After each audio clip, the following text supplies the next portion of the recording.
the newly for 2019 refreshed Kia Sorento.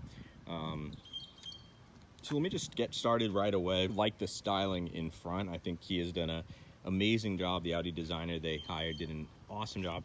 I love the design of these 3 LEDs here. They look like little missiles, actually, which is pretty cool. And then, or these 3 lights. And then, of course, this is kind of more dated. Kia's done definitely some more interesting stuff with LED lighting there, but good looking. And then, of course, there are LED fog lights. I believe is an option on this model, which looks pretty cool. And this, I always like pointing that out, is an actual functional air duct there. So good looking SUV overall. Also, this one has the smart cruise control, which used to be here, but Kia's now hidden it somewhere else. So they've done a really impressive job hiding that module. Interesting. I think they've done a great job keeping this SUV fresh. It's been had 2 refreshes pretty recently.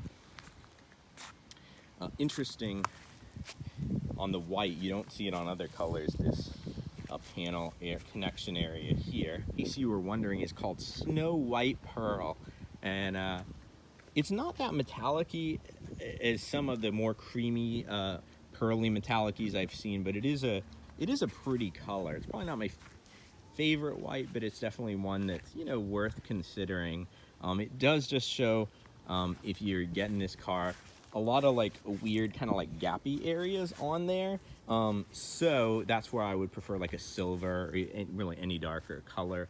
What's interesting about it, a lot of cars have this, but that it continues down to this piece as well, which makes me think this is one piece and this is one where in a lot of cars, this is just one piece. So kind of different there. But yeah, this model has the all-wheel drive. It almost has like a minivan-esque profile, even with the all-wheel drive, which I don't think is bad. You do get some nice ride height in it, which I'll talk about in the drive review. I'm not a huge fan of these chrome rims. They're 19-inch wheels though, which are nice. And then of course you get these cool LEDs in back, putting on a little Christmas light show for you here. But yeah, they look cool and very nice. Let's check out the back because that's important to owners of SUVs. So you can get a power liftgate on this guy, which is I'm not a huge fan of, but it's kind of cool if you're in the car and want to lift it for someone else. They just take so long to go down. Let me see though.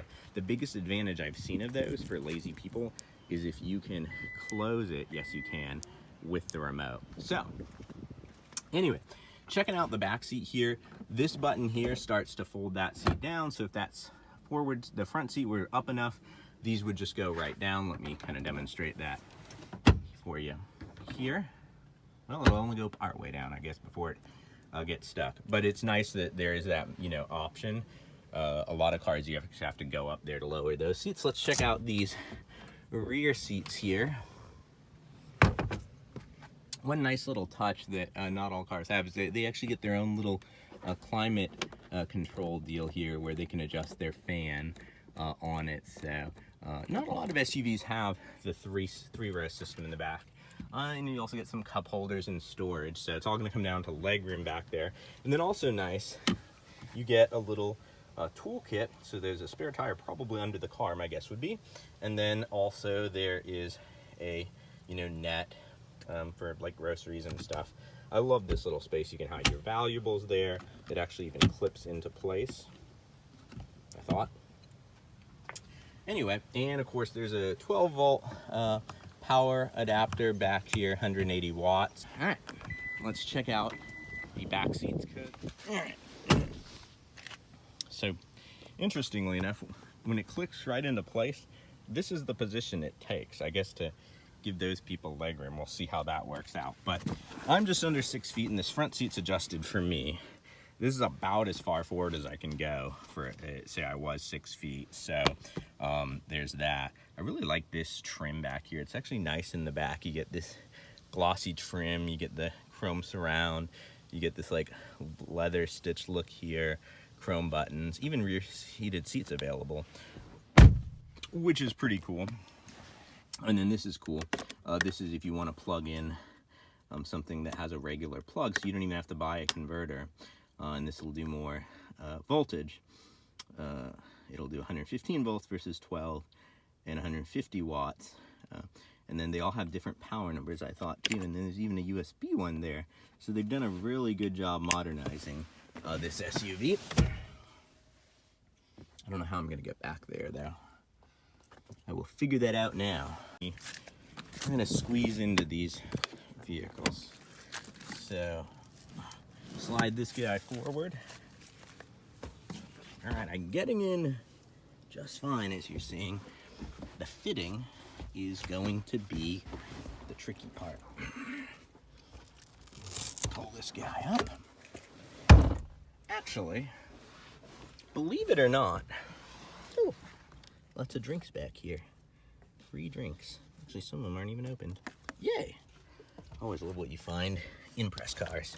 Anyway, so, assuming the person's willing to sit like that, 2 6-foot people and one, 5'10" person could actually kind of fit back here. It'd be tight, but it is doable. Minus the fact you're kind of cramped, it actually, is pretty comfortable. Like, the seat itself is comfortable.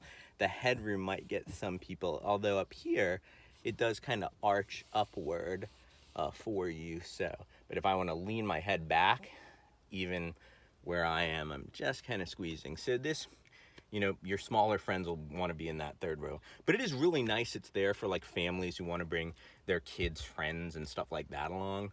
I prefer a small third row versus no third row. Let me know what you guys think down in the comments. Yeah, the biggest thing would be ingress and egress back here. Kind of a neat touch, though, is that you can have these, if you wanted to, I guess, stow a long item, these 2 seats up and this one down. Not all SUVs have that feature either, so that's pretty handy and convenient. If you're trying to store a long item, which a lot of times, something it's pretty wide, or you just have a long item like a tree or, whatever you need to add all the way from the back through there, and then you still have 4 seats available, which is kind of nice. When you're in the back here, you do get nice little sunshades as well, which I always think is a nice touch to, even though the windows are tinted, if you really want to, say you have a child back there, or you just want extra privacy, you can throw that up. Does it actually give extra privacy? Let's see. Pretty well tinted there. I mean, it's actually pretty dark tint. I can kind of see the seat in an outline of it. So, with that up, it actually does give you a tad more privacy. Mostly it's just sun and heat protection. I also like, while we're closing up back here, this kind of chrome they put here and there. It just gives it a slightly more upscale premium look to the SUV. I'd be curious if anyone's driven the smaller engine. Let me know down in the comments what you guys thought of it. Is it enough for around town, which most, especially if it's a turbocharged, smaller engines are. And then if it's enough really for the highway, that's where generally the smaller engines can kind of run out of steam as well. Then checking out this interior, that's at least on this trim with that kind of tan terracotta color, is where this really shines. In the middle there, that's an all digital gauge. That looks like something that belongs in a Mercedes, not a Kia. It's just a beautiful gauge. Like I said, the entire center display there is digital. Love that. Stitching on the steering wheel there, nice modern steering wheel design. Stitching on the dash. The nav is nicely integrated down there. I wish it was just a little higher up where the SD thing is, just for reach purposes. But it's pretty nice. Heated cooled seats available. You can even get a heated steering wheel. Nice basic climate control. I like that it has all the buttons so you can do what you need.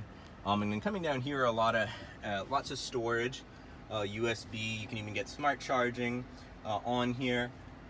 2 12-volt power adapters, which is kind of nice. And then you can switch your drive modes, which we'll talk about in the drive review. You can lock your all-wheel drive system if you're going through a field or doing some light off-roading. A 360 around view camera, which I'll show you. And of course the auto start, stop, hold feature. And this shifter is just really quite nice. As is just the interior overall, all the little chrome accents. Kia's made this quite a luxury SUV. Nice big glove box, and again it has all the chrome around there. And the seats on this guy are very squishy, very soft, very supportive, and of course they look really nice with that like patterned high-end leather you can get on this guy. So definitely a win on the interior of this SUV.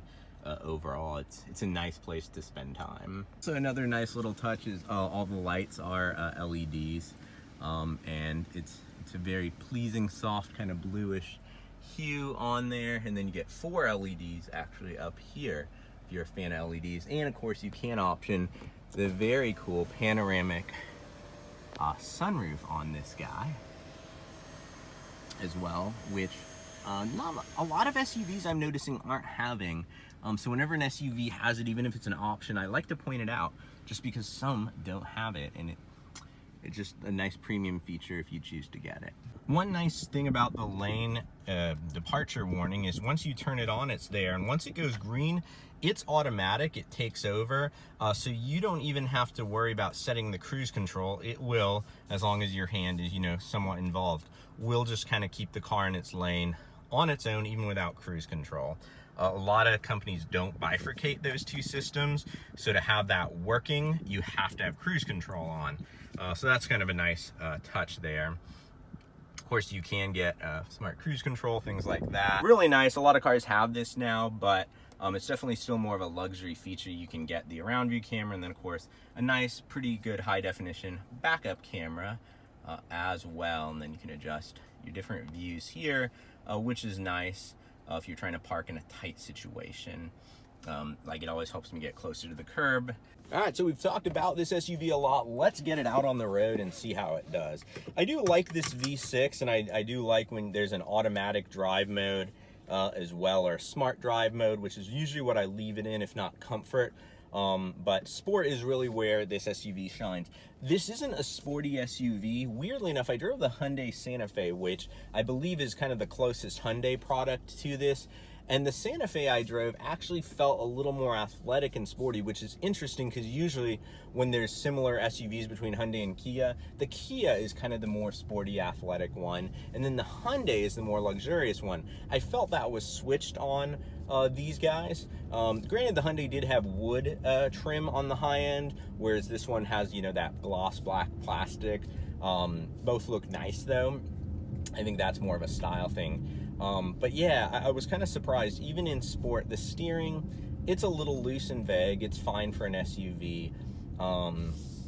Even with the 19-inch wheels though, there is a lot of give down in the suspension there. But it's a very comfortable SUV. So if comfort's what you're looking for, which I think a lot of people in this class are, it exceeds well there. I think the Santa Fe might be sportier. The engine has a lot of good grunt, get up and go. They added an 8-speed transmission in some of the newer models. When you really get on it, it's very linear. Like, you look down and you realize, hey, I'm at like 50 miles an hour there. I do like the transmission on here. Through corners, it's just definitely, if you're looking for an athletic choice, you know, there's a lot of other options, even from Hyundai Kia, such as, you know, the Hyundai Santa Fe, which I've done a review of and you can check out as well. But if you want, like, I feel like this is slightly more luxurious, and it feels even more big inside. It's very quiet, it's pretty fuel efficient, you know, for the big V6 engine. The steering was just a little more aggressive. The difference between sport and, say, comfort is not a lot. Difference between eco and sport is actually pretty dramatic, but the sport doesn't really seem to tighten up the steering. It doesn't even really help the throttle all that much, or the transmission. So I feel like it's just kind of there just because. So that would be, you know, my one area of improvement, but that's about it on this car. That, you know, for a big SUV, this is definitely a nice one. And if you're pricing this against like a luxury SUV, which this, you know, feature-wise can play well with, it's even the high-end trim is a good value. If you're actually interested in buying this though, the best value is, and this car won a best value award, is kind of that there's a midline trim, which is in the, I think, mid to high 20s, which gives you a lot of features, a lot of kit, and for this size of SUV, it is a tremendous value. Would I buy this SUV with my own money? If I was just looking for like a big hauler, people cruiser, you know, kids to school run, you know, long highway trips, yeah, this would definitely warrant my consideration, because it's as nice as some of the Lexus SUVs I drive in terms of ride quality, features, quietness, but it's a lot more affordable, because these start at 46, even in the high-end trim. If you want the athletic choice, again, the Santa Fe seems more athletic, and of course there's you know, a lot of options like the CX-9. The CX-9 Mazda would probably be the closest choice. So yeah, if you're shopping this against the Honda and Toyota, I think it would warrant you know, a drive, especially if you do like the style, and have configured it and it's price competitive, which is a huge compliment to Kia now that they can, you know, be very competitive with Toyota and Honda. It's very I don't know what to say. I really don't.